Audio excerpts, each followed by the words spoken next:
La capital del Baix Empordà ja ho té tot a punt per tornar a gaudir de la festa de la disbauxa. El carnaval en aquest municipi arribarà un dia més tard que la resta de pobles de la comarca. Aquí ho farà el diumenge 23 amb una activitat que és novetat d'aquest 2025, que és el ball i presentació de les reines de carnaval, que aquest any són la colla Les Trapelles. Aquest dia podreu veure tot el que porten preparant tant de temps i després ballar el vermut musical a ritme del grup Menta Fresca i anar agafant gana perquè la primera jornada festiva culminarà amb el dinar de colles. Hem parlat de la presentació de les reines Trapelles, però com que la colla ja les ha presentat per Instagram, també ho fem nosaltres. Són l'Helena i l'Olga. Al final vam decidir que havíem de ser una nena i una mare, perquè al final la nostra colla va néixer quan la majoria érem mames i nenes, que nosaltres teníem 7 anys, i que de les que quedàvem, que havien fet els 19 anys, que fossin una de les nenes, o sigui, una de cada generació. Després d'aquest diumenge 23, els bisbalencs i bisbalenques tindran uns dies per anar agafant forces i anar sentint a poc aquell ambient carnavalesc pels carrers del poble, i qui hi contribuirà seran els comerciants, que el divendres 28 celebraran el seu carnaval amb el concurs d'aparadors decorats.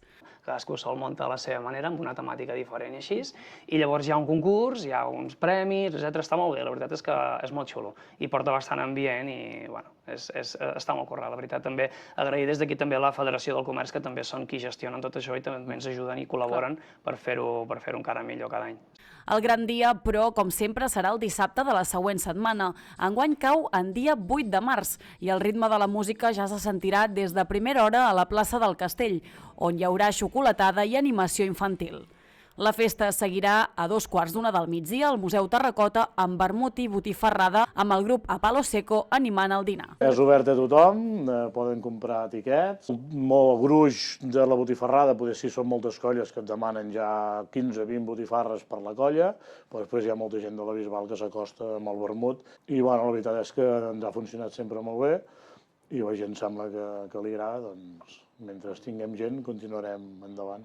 Serà a les 4 de la tarda quan arribarà el gran moment de començar a desfilar amb la rua de carnaval que anirà des del Terracota fins al carrer de l'Aigüeta.